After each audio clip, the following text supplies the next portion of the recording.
Hey everybody, Anthony from Ace Woodco here, and I'm super excited to show you the chair that I built. It's a lounge chair made with Danish paper cord and white oak, and I will show you how I built it. Please hit that like and subscribe button and enjoy the video.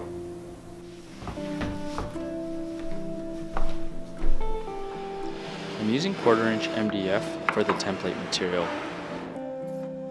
This design was based off of a few pictures that we saw online and really liked the loungy, laid-back feel of this chair, so I decided to mimic that in this build. I'm referencing the pieces onto the board so I can rough cut it down to size.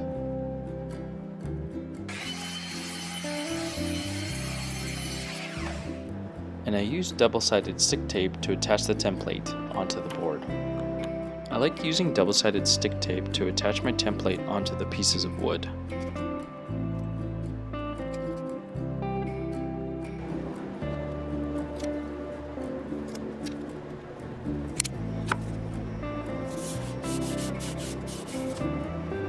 Once I was happy where the pieces were located, I used a jigsaw to cut the pieces out.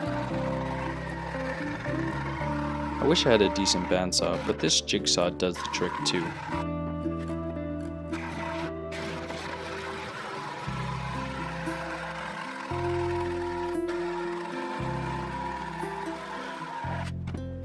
With each piece cut closer to size, I tried to get it as close as I can to the template, so when I'm ready to router, it isn't too hard on my router bits.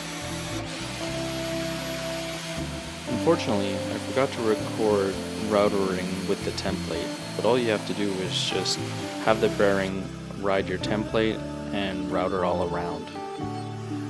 I'm using the mortising jig to attach each piece together. I made a video of the mortising jig that I made, and if you're interested, I'll have the link above.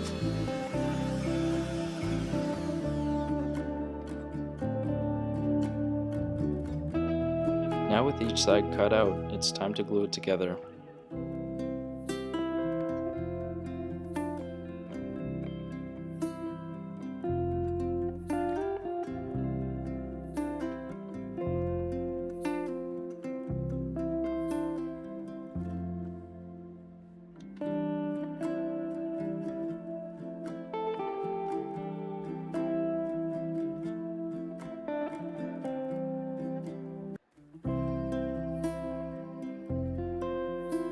With the two sides gluing up, I'm starting to build the seat and the backrest.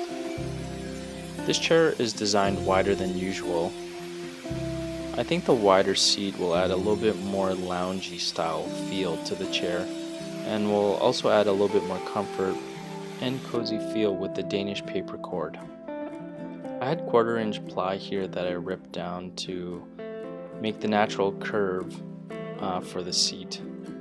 I used my OSHA approved upside down belt sander, which probably isn't the best practice.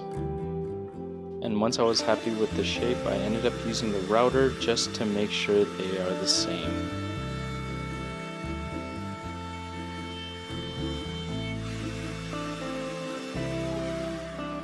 For each connecting joint, I used my mortising jig, and it works out pretty good.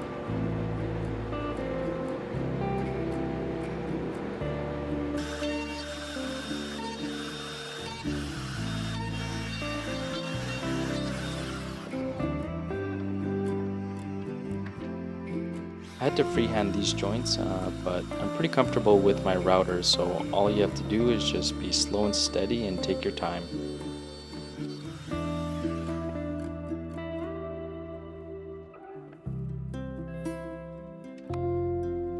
Time to glue up the seat and the backrest.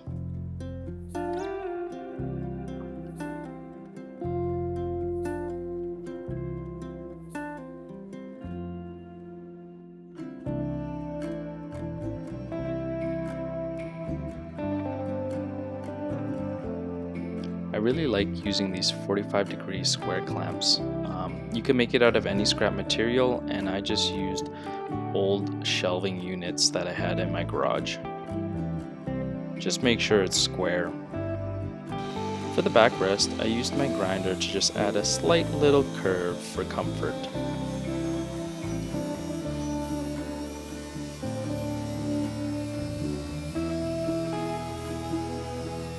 I used my quarter round bit to add a little bit more softness to the chair.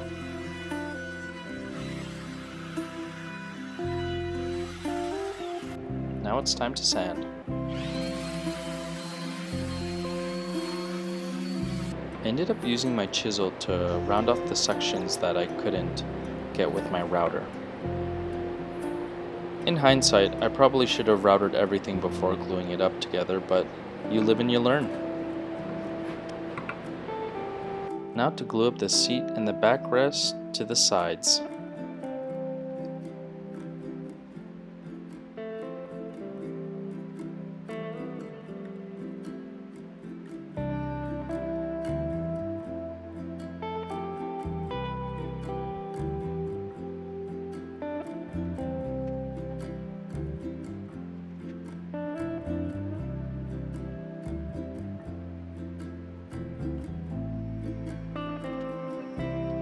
I find with lots of curves and angles, there's a little bit more sanding needed to be done, and a little extra care.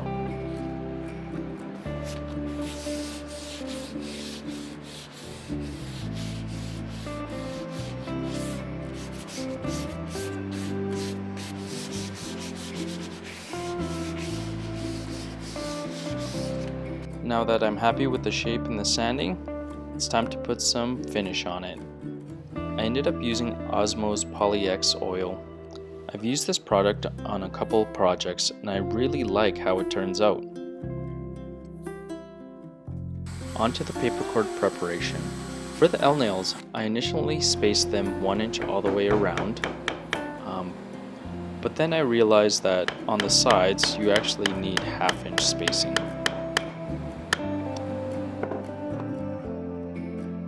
I'm not going to go into great detail on how I weaved this chair.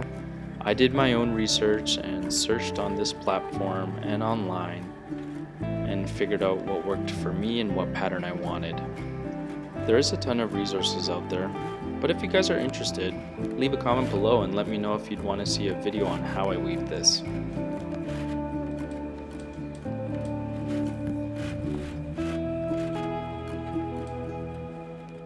Check it out. I'm really happy with how this Danish paper cord turned out, seeing as this is my first time I've actually weaved a chair before.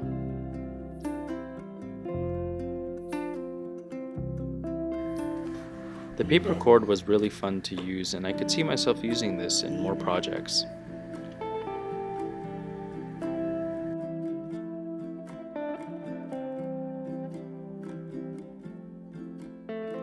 As always, thanks for tuning in. I really appreciate each and every one of you.